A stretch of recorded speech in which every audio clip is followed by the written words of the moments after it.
And welcome, welcome. All right. Good to see everybody. We'll give everybody a minute to hop on in here.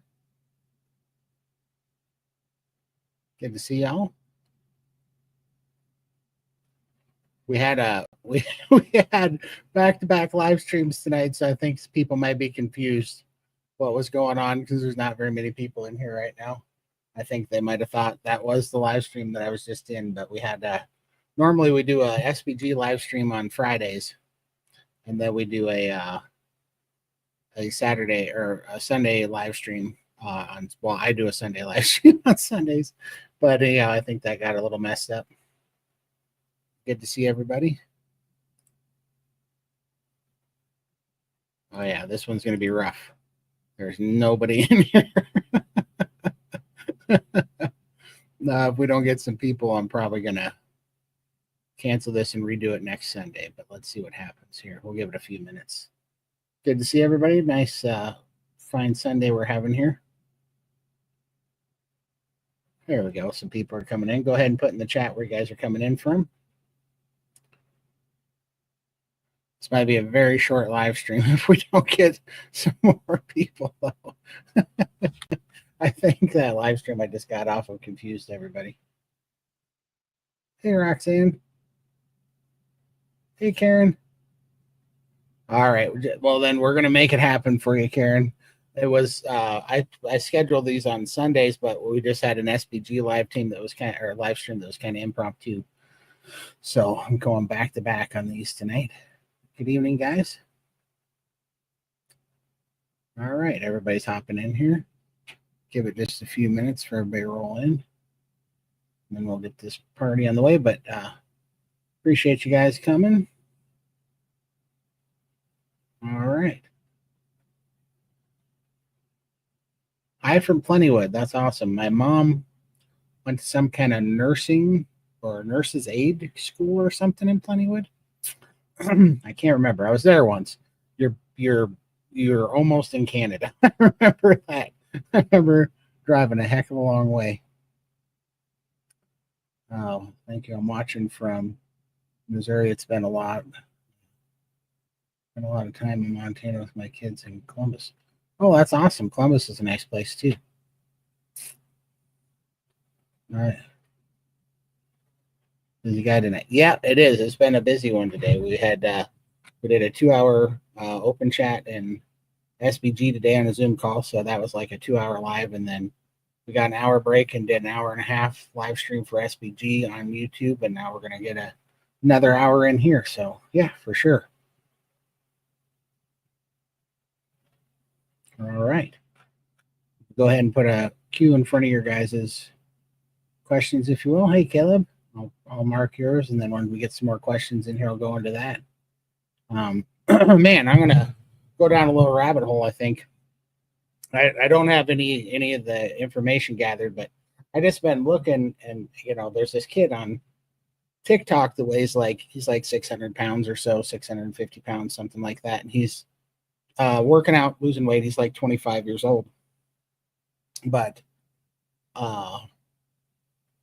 he checks all the markers. He looks very similar guy to the way that I looked when I was 25, and that has the long belly that hangs down from, which is actually more trunk lymphatic fluid, and kind of same build. So I was looking at him, and it was kind of interesting. And one of the things that I suspect, I think I had low testosterone my whole life, and I also think that I think what happened to me was gestational diabetes when I was born, and so that's always been a theory because my family, my brothers were skinny when my mom was, there's 6 of us and I'm the youngest, and as my mom had kids and her diet got worse and she ate more sugar and processed foods and she became more insulin resistant, all of her kids got bigger. So it was like normal size, a little bigger, really big, really big. And then, then I got to 700 pounds. I was 600 pounds when I was 14. So huge. And it didn't make much sense because I was just prone to pack on weight, And like anybody that, you can sit here and say all you want, but anybody can about, well, that's just eating or whatever, but it just blows the calorie nonsense out of the water. Because like a friend of mine once told me, he goes, well, there was nothing I could have done, and there wasn't enough food I could have eaten to weigh 600 pounds by the time I was 14. So there's something metabolically wrong with you, So that got me thinking about things, and I've been going down this rabbit hole a long time. But when I saw this kid on TikTok, and he's trying to do a workout regimen and do a calorie restricted diet, and I'm trying to kind of get a hold of him because I did that for forever and lost 300 pounds twice and 200 pounds twice, and it just ends up beating up your metabolism. And carnivore has been the cure for me. So trying to get a hold of him on that. But I was listening to him, and I was wondering if he had low testosterone, because I'm starting to kind of piece these together. And then I saw he put a TikTok up, and he said that he did, and that he just found out, and he was mad because his testosterone was like 75. His total testosterone, which is crazy low. I mean, that's dangerous low. That was even lower than mine, and mine was pretty dang low. Mine, I think, was 137, And so he's taking testosterone now. I don't know what kind. He didn't put it in the video. So I did a little chat GPT, not extensive research, but it was just curious. I was wanting to see if there's any links between gestational diabetes, insulin resistance, low testosterone, and lymphatic issues. And as it turned out, and I didn't lead, anybody that's using chat GPT, you don't want to ever lead chat GPT too much, because it'll look for a reason to bring those things. Like it'll reach really far. But you just ask one question at a time.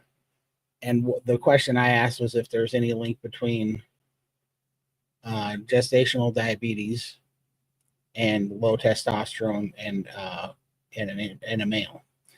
And sure enough, there was. But what was crazy was it also came with, obviously I already knew that it came with insulin resistance, but it also came with low testosterone, and that there was a link between gestational diabetes, low testosterone, metabolic disease, and also the development of mitochondrial DNA and lymphatic pathways in your body. And so I found that was really super interesting. And so I thought that was really strange, or thought that was really interesting. So I'm going to go down that rabbit hole, because there absolutely is a causation or causal link between all those things. And I'm starting to see that, because you can kind of see these people. I mean, look, these, kids aren't putting on, 400 pounds of fat by the time they're in their mid-teens. They're putting on a bunch of fluid too, and that's where the massive amount of weight's coming from. That's why I've always looked like, people always guess my weight about 100 pounds, less, because I always watch that show, like 600 Pound Life and whatever, and I would be sitting there at 650, 700 pounds. And then I would see somebody, and it's the camera, so you can't really tell, but just judging by how big they seem to be in proportion and them saying what their height was, I would look at them and I'd think, man, that person's got to be 700, 800, 900 pounds. And then they would say their weight, and they would be like 550, 650, something like that. And they'd floor me, because it didn't make any real sense to me how they could be that big. They would even have their like shirt size on there, and they would be saying, I wear a 9X, I wear a 10X shirt, and I was wearing like a 7X shirt, and it didn't make sense to me. But that's because I had a lot of lymphatic issues that I didn't realize, and the lymphatic issues put on a bunch, like it's just heavier, it's more dense, the fluid rather than fat. So yeah, it's kind of interesting. So it's kind of a new rabbit hole that I think I'm going to explore here pretty soon. But yeah, we got a scarce turnout tonight, because I think I confused everybody by being on the live stream before. But yeah, so anyways, I'm going to be going through that and having some conversations in the near future. Let's see. What does your strength training split look like right now? I'm just doing upper body once a week, lower body once a week, and then I do I've been using my exercise bike to do to do kind of the sprinting protocol, but on exercise bike until I get another 100 pounds off. I'm not going to be sprinting on my feet. I don't need to cause any more injuries. And so I just have on usually Tuesdays, I'll do upper body, and I just try to do arms, chest, back, shoulders. And then on Thursdays, I try to do lower body with the exception of pretty much every day. It's really just for lymphatic. No matter what, every day I do the shake plate and I do my rebounder, and then I also do some squats on my shake plate just to try to move more lymphatic fluid and get it moving. And I do the Wim Hof breathing. And then every other day I'm doing the exercise bike sprints on that, just to kind of the Dr. O'Mara's sprinting protocol. I don't know if it works or not, but it gives me a little more stamina and I like it. And so it's just something to get a little bit more movement in. And unfortunately, right now, I got in a little car wreck, which is really annoying. It wasn't even a bad wreck. Somebody just rear-ended me.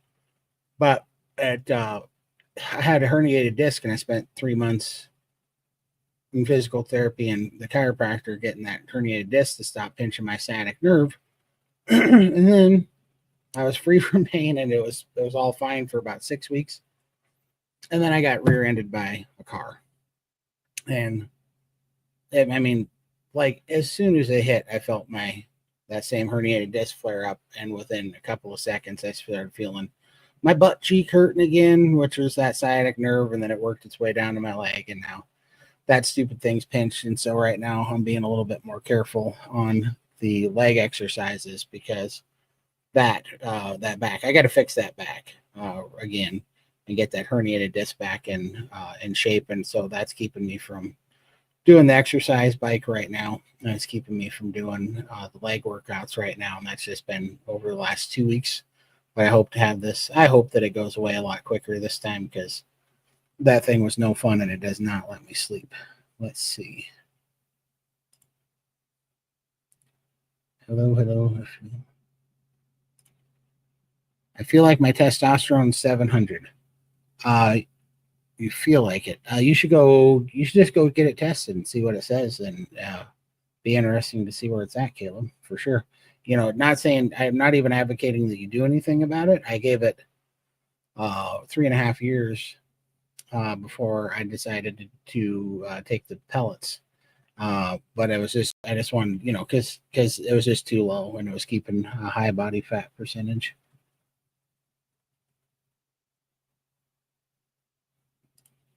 Hey, Marcy, that's awesome. I appreciate it. Yeah, those will normally be on Friday, but Bella was on out of town, so we just squeeze one in tonight just for fun. Yeah, that thing's awesome, isn't it? It sure. I mean, it's been a game changer for me for sure.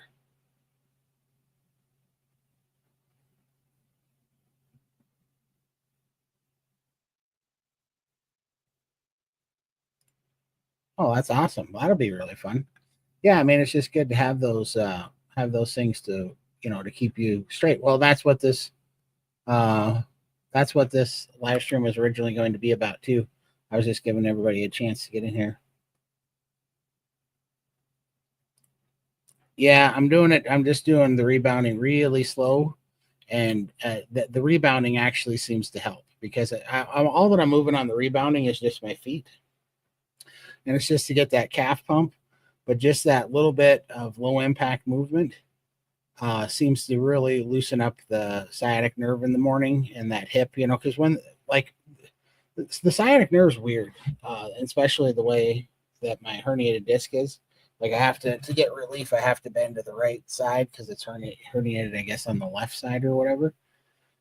But it pinches that sciatic nerve, but it's the worst when I lay down. And that's what really sucks about it. When I get going in the morning, it finally loosens up after a couple hours. But it's the first 2 hours in the morning that suck, but when I'm walking. But at night, it's terrible because as soon as you lay down, you get about 45 minutes and then it just kicks in and this pain goes and your muscles start to just ache all the way down your back, down your butt, around the left side of my hip, all the way down the side of my leg, down to my ankle even. that stupid nerve gets pinched and goes all the way down there. And when it hurts all night, then I have to keep getting up every about an hour and a half and walk around and try to stretch it out and get it to go away. But by morning, I have a lot of stiffness in that left leg and it's just really stiffed up, a lot of inflammation in it. So the rebounder and the shake plate actually help because it's a low impact and it helps get kind of get blood flowing and kind of work out some of that stiffness, you know. Let's see. I'm looking to hit a 165-pound bench press with a pause. Probably get. Oh, that's awesome. That's great work. Recommended information on healing eyes with carnivore. Any protocols? You know, honestly, here's the protocol I would go on. If you want to heal your eyes, I would eat a high fat, like 2-to-1 lion diet, carnivore diet, where you're, you know, and don't cheat. Just do, you know, either BBB&E or lion. I would recommend lion if you really want to give it the best shot. And just water, like high fat, you know, like maybe even just tallow or you know, raw suet or something too. You can put in there, but high fat and ruminant animals and salt and water. And eat a 2-to-1 fat to protein ratio and don't undereat. Make sure you don't undereat because that's a very satiating diet. And just give that, you know, 3 to 6 months and see what happens, and you won't believe it. And then if you do the priming protocol, like we do in SPG, then you could even start a little bit of fasting too for a little bit of autophagy. But I would, you know, I think that's minor how much that the fasting would help your eyes. I think that high fat lion would help you the absolute most. And so I'd give that a try.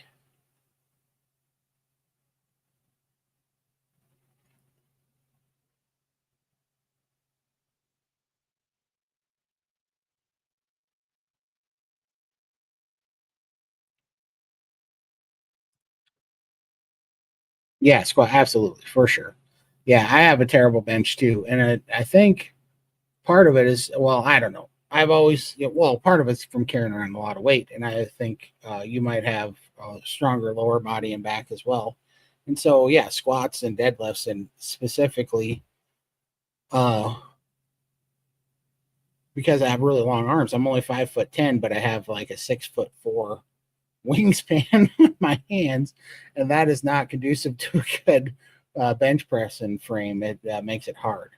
And so, but for deadlifting, that's kind of handy because I got a long back and long arms and short legs. So I'm kind of a knuckle dragon ape that way, and so that means I don't have to bring the bar up very far when I'm deadlifting, and my hands go down past my knees because I got long arms. So yeah, that helps. Do you have long arms for your height, Caleb?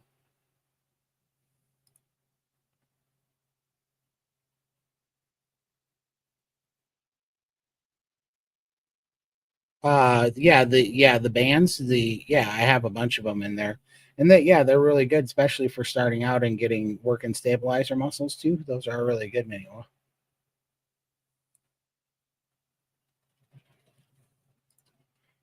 Yeah, and so you're going to have a little lighter bench than you are going to deadlift and squat for sure. And generally, if you have longer arms, you have a longer back and shorter legs too, which definitely is going to play well into your squat.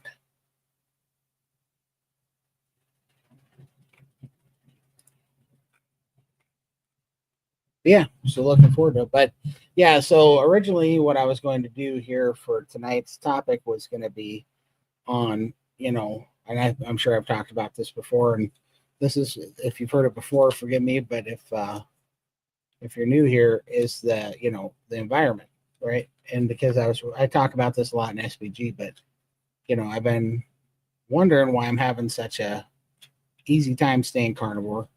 And one of it is because I don't restrict, and I've been blessed enough to be in a good community and eat, put nourishment first, and then that healed, my hormones and my satiety hormones, and put health above losing weight and healing, and that's been pretty critical because that shut down all the noise, and it filled in the void. But I think one of the main things, I've been thinking about it a lot, because there's a lot of people that pop in and out, including friends of mine, even here, that pop in and out of carnivore, and they have a hell of a time staying on carnivore.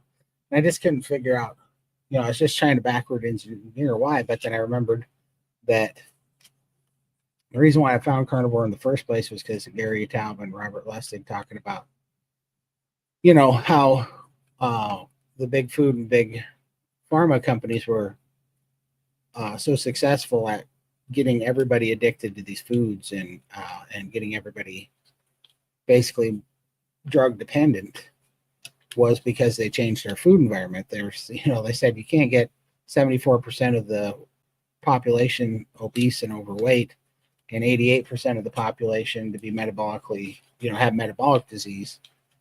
He said you couldn't achieve that by holding a gun to people's heads, right? But he said the only way to achieve it is to change the environment, the environment that you're surrounded by. And that's more than just the food in the grocery stores. It's about the food that they added to the grocery stores, the food that they took away, the food that they demonized, the food that they propagandized to make it sound healthy. I mean, they have professional, doctors and all the science, and all the epidemiology studies saying that animal fat and red meat is going to kill you, and that all this high fiber and high, processed vegetable crap diet and low fat diet and all this processed junk that's not even actually food, that's supposedly healthy. So that gets the seal of approval by all the professionals, and animal products get demonized and are labeled scary and dangerous, fear mongered, all that by all the professionals. And then they put it in every movie, and they put it on every commercial, and they put it on every billboard, and put it on all the social media, so we get inundated with it. And that's how they changed the environment. They did that. They created all these buzzwords of non-GMO and antibiotic free, and free range, and all these stupid buzzwords, and low fat and low cholesterol and all this stupid crap, and all natural flavors, that all sound so healthy, and then they pack it with all these commercials of, farms and sunshine and all this stupid stuff. And meanwhile, in the reality, they tell you that the sun's going to give you cancer, and to put all this chemicals on your skin to keep you out of the sun, and put on sunglasses and just all this stupid stuff. And the sun's bad for you, but blue light, that's okay. Let's just inundate everybody with LED light and blue light and from your computers. And they just do all this stupid crap and changed everything. And then everybody got sick, right? And they couldn't even hardly stop it because their environment changed.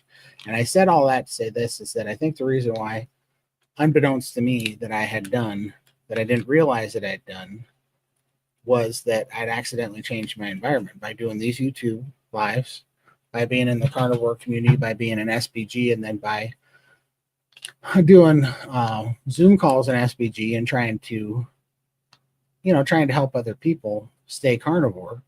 It holds you accountable, but also it took up my time. And so all of a sudden I started listening to carnivore doctors, and stopped listening to standard American diet doctors. I started looking for carnivore foods to heal me, and stopped looking for drugs to heal me. And then I started, putting my focus and time into the carnivore message, and with my own eyes seeing people get healed, and watching things heal and people get their life back that would have never happened with pharmaceutical drugs. And not only was I watching that, but when, I was spending my time bank on those things, and I wasn't listening to the commercials anymore. I wasn't watching the movies, and I wasn't looking at the billboards, and I wasn't, using food as an entertainment anymore to fill up my time. I wasn't doing any of that nonsense anymore. I was spending time reminding myself every day, what I'm doing, and what the truth is, kind of get out of the matrix of the lie, the propaganda. So at any rate, I realized, and I've been thinking about a lot lately, we are kind of in a blessed spot, because we can order food from Billy Doe Meats or Instacart or Amazon. We can order food and anything. We can order Fat Works and all that stuff from Amazon and get our tallow. We can order whatever we want, and then we can choose to shut off any of the social media that's pushing the lie, and we can turn on the carnivore social media, and then we can join groups like SBG and go in there and watch people get healed with our own eyes, and even be part of the community and help other people get healed and help help them kind of deprogram from the matrix here and show them the way out, right? And what we're really doing is, yes, we're part of a community, but it's even more than that.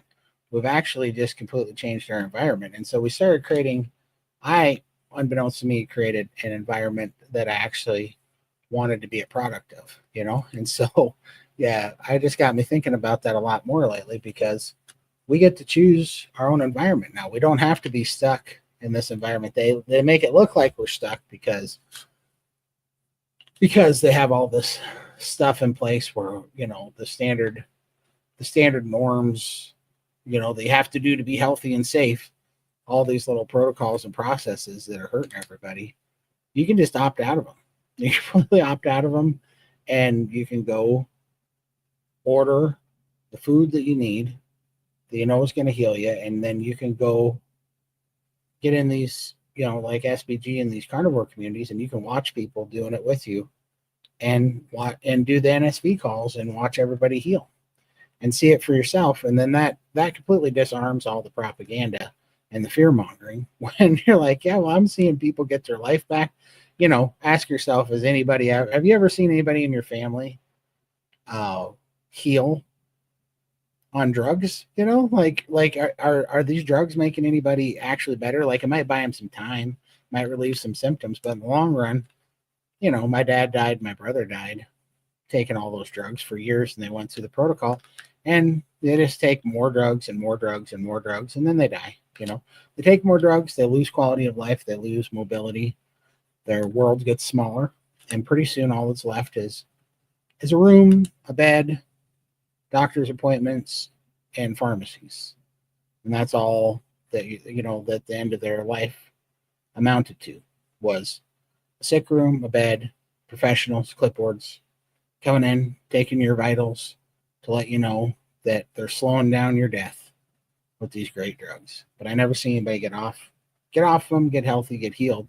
Meanwhile, 32 months into carnivore now, I was in the grave, and now I'm not, and I'm off all medication and everything. But then now we help people, and we watch them all heal. We watch them all turn it around. We watch people get off oxygen. We watch people get off their medication. We watch people reverse type 2 diabetes and so much more, plus lose weight and feel good. So I don't know. That was my original plan for this live stream tonight, because I want to hear your guys' thoughts on community, on environment, and what you guys do to change your environment to the environment you want to be a product of. So put that in there, and I'm going to check and see if we got any questions, because I've pontificated long enough, I think.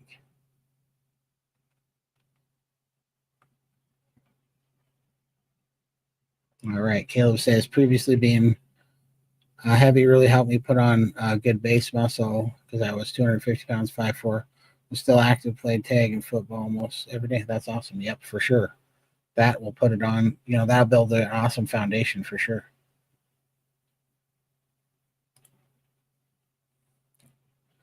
Hey, Todd, my wife and I ate our tomahawk steaks with you. I saw you tonight I saw your comment tonight, and I remember you guys in the previous live stream. That's awesome.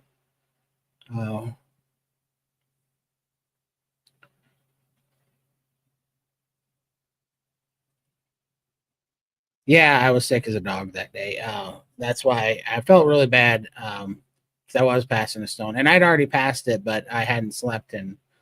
That day that I was there, I hadn't slept in almost 16 days. I threw up for 13 of those days. I hadn't really eaten in 16 days. That's why I didn't have a tomahawk that night.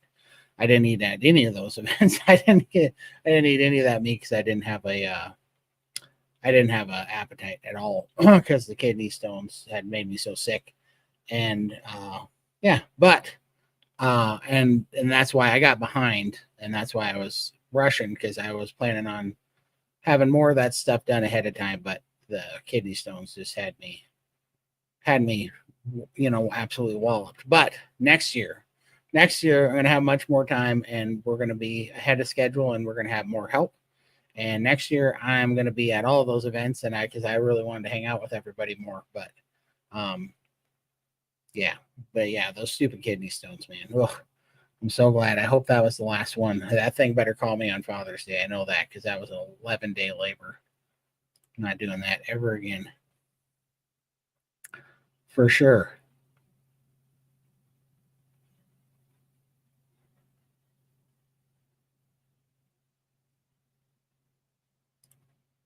Right. Well, and I mean, sometimes you got to step away from your friends that are doing crazy stuff and doing all that, whatever, and you build a new community. And then somewhere down the road, Caleb, you're going to be doing your powerlifting. You're going to be jacked. You're going to be feeling better than you ever have. You're going to have your YouTube channel is going to be thriving, and things are just going to be opening up. And life's funny that way. Opportunities open up, and things, you thrive when you're doing stuff that matters, that has meaning to it, and that's helping people. And you're going to be thriving in those. You're going to look back, and a lot of those friends are going to be sick and overweight or have diabetes, and you're going to be, right now they might make fun of you or whatever, but later, right?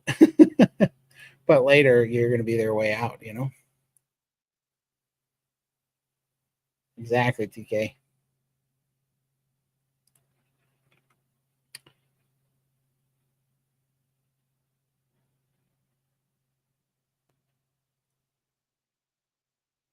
Yeah, and that's awesome. But I mean, your parents support you too, and you go to these things, and you do have a environment, because you do carnivore, or you do carnivore, and you have a YouTube channel. So, like, that's what I'm saying. Uh, you can be your own environment, but that stuff even breaks down if you don't have something bigger than yourself to hold you accountable, right? And I don't mean somebody watching you, because God knows if we can disappoint ourselves, we can disappoint other people too. And that's not going to be a big deal. That's not what I'm talking about. When you start helping people, and you understand that your people are watching you, because they're looking for a way out. And there's some people that are stuck with some real serious stuff that they're going through. And you start helping them, and you start getting people messaging you, reaching out to you with some real serious stuff, and you can feel that they're scared, and that it's, they're in real pain. Well, that really strengthens you, because you're like, I got to show them that we can see this through to the finish line, that we can, that this is a way out. So if it is, we're going to find out. Right. And so let's see if there's a limit to the healing. But if there's not, then we can give hope to people, because that's what people need. People right now are mostly lost, because they're doing everything that they think they're supposed to be doing, and it's not working, because they're listening to the doctors, and they're listening to the experts, and they're taking the drugs, and they're doing the stupid things that they said would work, and they're not working. They're not making a difference. They might get some symptom relief, but they're not getting better. And they see that they're losing more and more of their mobility and their freedom, and and they can feel it. And so they start to kind of come to the end of the rope, because you know, doctors fearmonger, and then they sell a lie. And I'm not talking about, and I shouldn't say doctors, the medical field fearmonger, and then they sell a lie that says that we can make you better. We can help that. We can get, it's, if there's a connotation there that the doctors or the medical system will save me. And then once you've been in it long enough, you realize, oh, that ain't going to save me.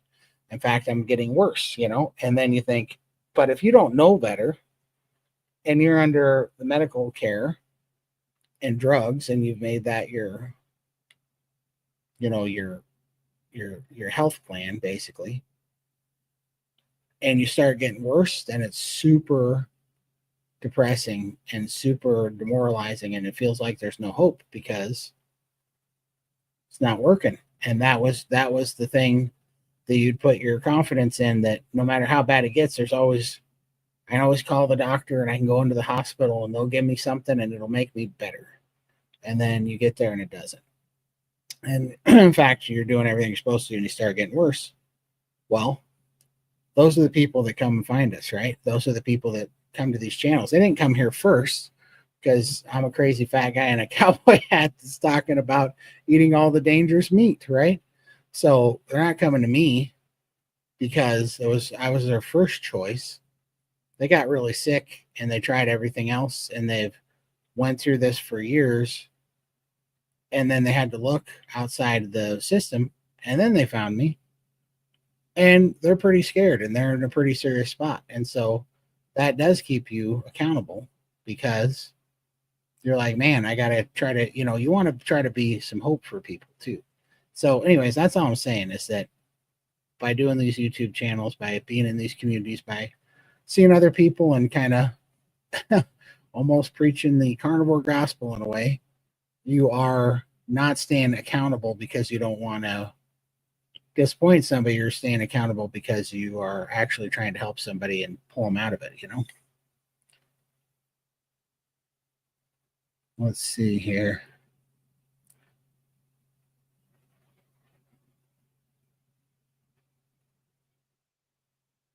Let's see, Caleb.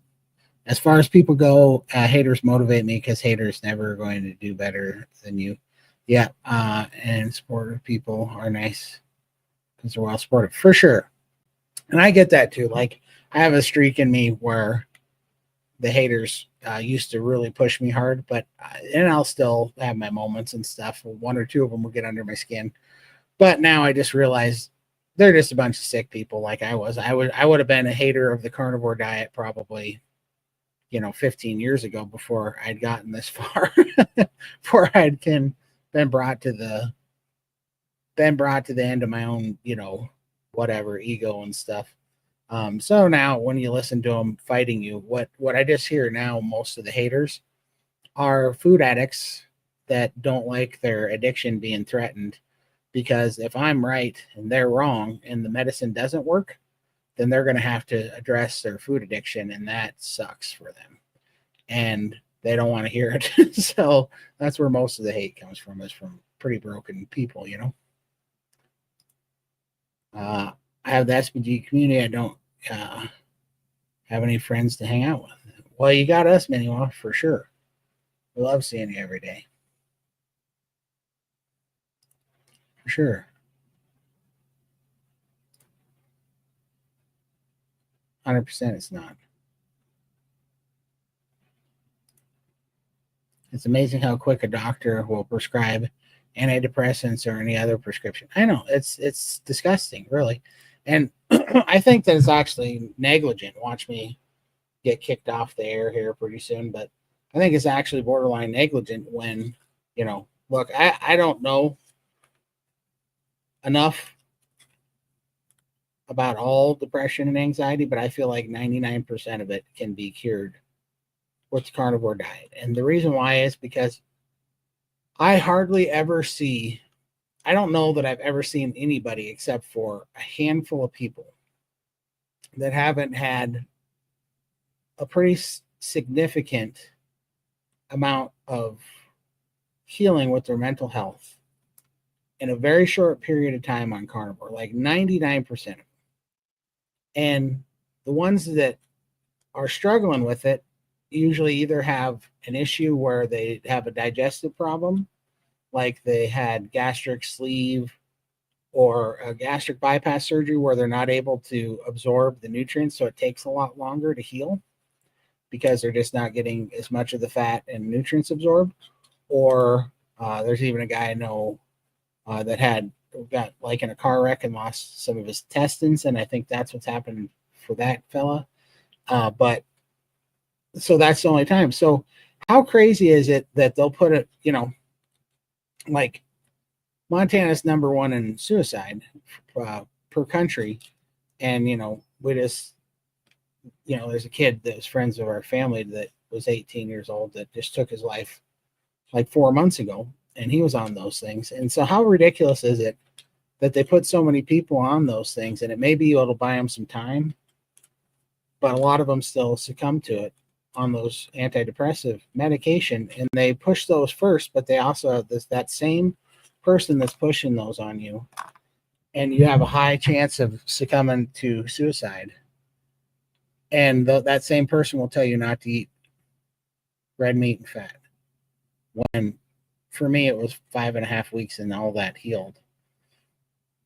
And so many people can get completely off of that and find real freedom in such a short time. I mean, it's criminal. It's absolutely criminal.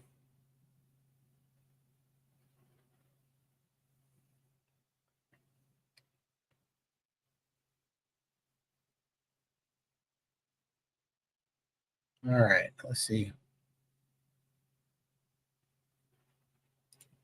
For sure, Rick. Let them in. Have fun with them. Let them waste their time. They pump up the algorithm too. Mental health is always the first thing to improve, it seems. Yeah, for sure. 100% meat is medicine. All right. Todd, do you realize or recognize any difference in your carnivore diet in the summer? Oh, yeah, for sure. Like in the summer, I can fast. In the winter, I cannot, not even a little bit.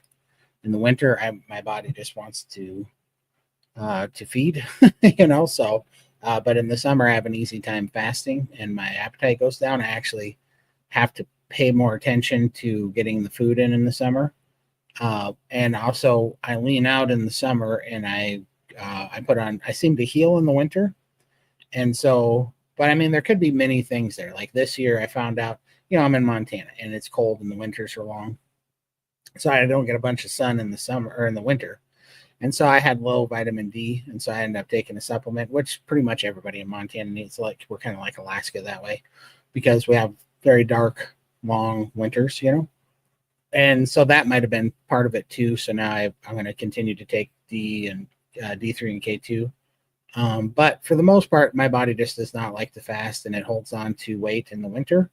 But I'm fine with that because I seem to put on muscle and heal in the winter. And then as soon as the spring comes, it's like a switch is flipped, and then I start losing weight again and feeling better and leaning up. And it's kind of like the winter does the work, kind of does some of the healing work. And then the summer, I'm more active, get more sun, and I just naturally can fast more, and stuff comes off a little quicker.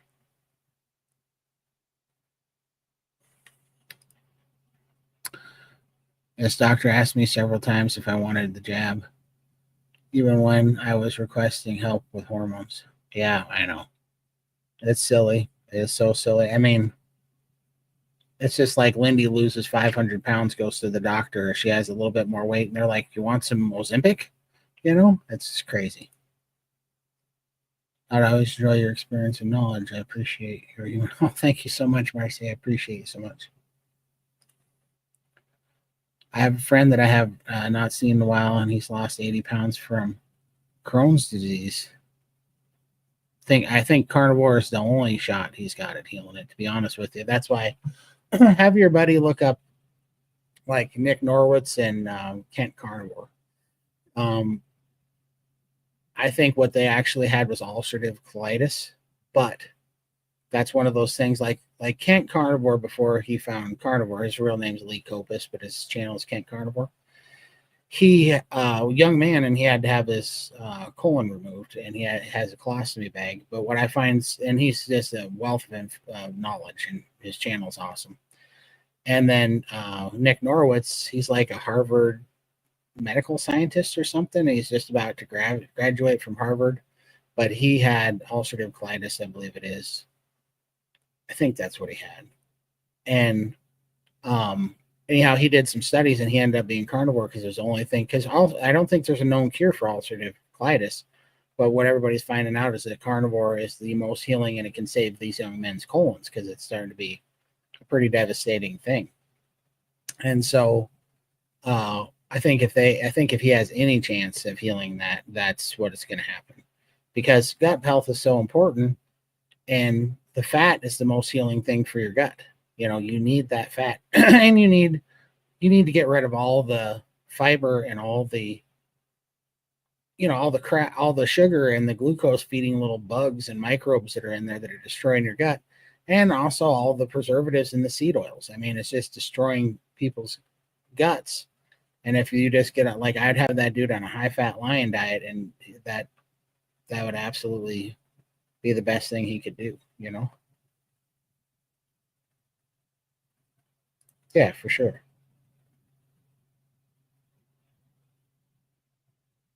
Absolutely. Hey, Kat, good to see you. Appreciate you stopping by. We got about another 10 minutes left of the live stream. This was kind of did a back-to-back today. Yeah, absolutely. Definitely check those out, and I hope that helps a lot.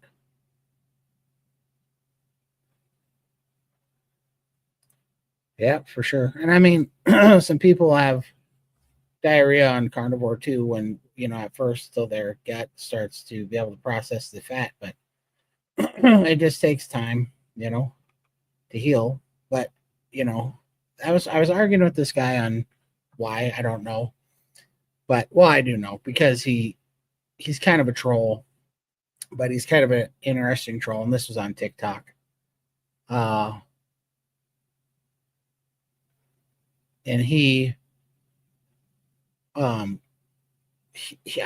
forget what it was about. It was about, he said that the only reason to do carnivore is as to find out what food you might be allergic to and to lose weight. And I said, well, that's patently incorrect, because I know people that have autoimmune disease, like Coach Alyssa and SBG and Rebecca Heichman, that used it to gain weight. So it is, because his argument was that carnivore is not healing, but by getting away from the things that you're allergic to and that are poisoning you, you basically get rid of inflammation and you stop the damage, and that's what it's good for. And then you can lose weight. And it's like, no. And first of all, that's such an idiotic point, because we're pretending like there's all these different things that you can eat, right? And it's not true, because there's 3 things that we can eat. We can eat protein, we can eat fat, and we can eat carbohydrates. And now we can also eat seed oils and stuff that isn't actually even food. I mean, we shouldn't be including those, but they basically end up as, I don't call seed oils a fat. They're putrid oils that are killing people. So those don't even really play in, but they're just a poison. But what I've seen enough now in the last 2 years in SBG with all their members that are coming through is that, it's always the plants, the processed foods, the sugars, the seed oils that are the things that people are allergic to, right? All the seasonings are plants. All the seed oils are, just poison. They're not even fat, but they don't even line up, they're not really fat. They don't even line up, and they come from plants. And then all the carbohydrates, right? And so he's saying here, it's not that you're eating carnivore. It's not the meat and the fat. It's that the fact that you're getting rid of the things that are causing you problems. I'm like, well, that's an asinine statement to make, when all the things that are causing problems are plants and carbohydrates and sugar, it's all the plants and carbohydrates. So it's not like there's another option where, because he's stating it like you could take out the things that are hurting you and put something else in place, but it doesn't have to be carnivore, and you would have the same result. The only problem is, if you take out all the things that are hurting you, there's nothing left but carnivore. There's nothing left but animal fats and protein, right? So it's such a stupid semantic argument that he's playing a word game with. And so I started going through it, and the reason why it was on TikTok, and so I was making some videos kind of replying to it. And I don't plan on changing his mind, but it's so that other people can hear it. But understanding that you're eliminating all the things that are causing you problems, and all those things happen to be all the carbohydrates, meaning that you only have fats and protein, animal fat and protein, to then eat, you would never know the difference if those things are healing you. But it stands to reason that if our body's built to regenerate and heal, which we know it is, I mean, everything else grows back. I mean, if you get cut, it heals, right? Your skin heals. If you break a bone, it mends, right? And our whole body's built to do that. But it needs some building blocks to do that. It doesn't pull them out of the thin blue sky. And so, yeah, the perfect example that this guy was trying to make is actually a vegan diet, because everybody knows, or well, anybody that talks about veganism honestly knows that what people find most healthy about the vegan diet is actually the honeymoon phase. It lasts like 5 to 10 years where they're feeling better because they're not eating processed foods and seed oils. They're not eating a bunch of McDonald's and crap, and not all of them, but the ones that are doing whole food veganism, they feel a fair amount better and have some results for a short period of time because they're not eating that crap. But they're still eating other crap that's still harming them. It's just harming them slower. But to this guy's point, they're also getting malnourished. They need those building blocks that they're not getting. So they're eating things that they don't even know is hurting them, but that it hurts them less than the seed oils and things. But they find that after, 5-10 years that they start having sunken in shoulders and health problems and autoimmune diseases, and their hair starts falling out and they have some serious health issues. And that's, Joe Rogan and people have talked about this quite a bit. And that's when you get through the honeymoon period, because they're not getting the building blocks. And people that come to carnivore from the vegan lifestyle, they come in complaining about, that their hair's falling out and, they have bad teeth and skin issues and acne and all this. It's always the high fat that makes them grow their hair back and get nourished and put on muscle again. It's always the high fat that does it for them. So it's incredibly interesting that somebody would try to use the vegan argument of the honeymoon period of getting away from processed foods on the carnivore diet and say that it's not healing because of protein and fats, because that's the only essential building blocks that we need. We don't need carbs or fiber, and they keep pretending like carbs are essential. It's crazy.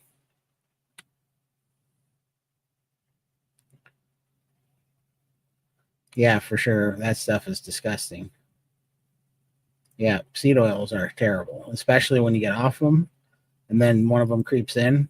Ugh. Like you go to a restaurant, and that happened to me last Christmas. I got a bunch of gift cards for Christmas to not Outback, that other steak, Texas Roadhouse. And so I went in there and I asked them, I said, what do you cook your steaks on? They said, oh, we just put them on the grill. And I said, you don't use any kind of oil? They said, well, we use butter. And I said, you only cook your steaks in butter? And they said, yeah. And I said, okay. So I got 2 ribeyes that night and I ate them. And that was all I had, was those 2 ribeyes. And I did not feel good. I had a headache. I felt like crap the next day. So I went back in there and I said, what kind of butter do you use? Turns out they use half regular butter, half margarine. And they mix it together because margarine has the higher smoke point. So they weren't lying to me because the server didn't know better, but it wasn't real butter. It was half margarine for the higher smoke point. So it was seed oil. And yeah, it made me sick as a dog.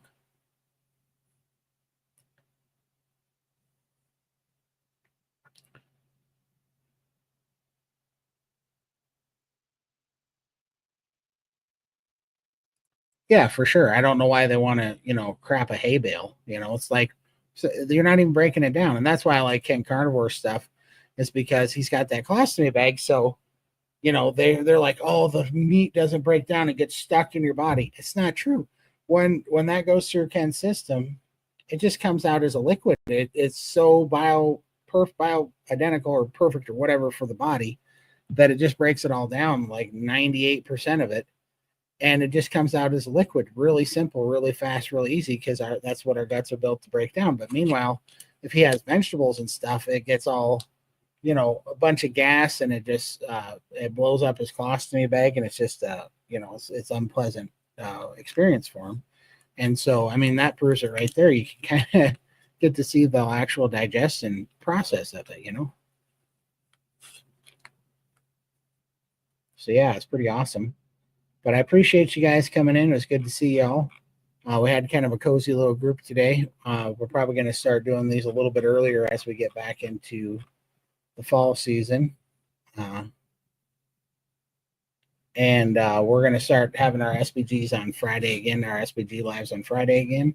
And then, this one on Sunday.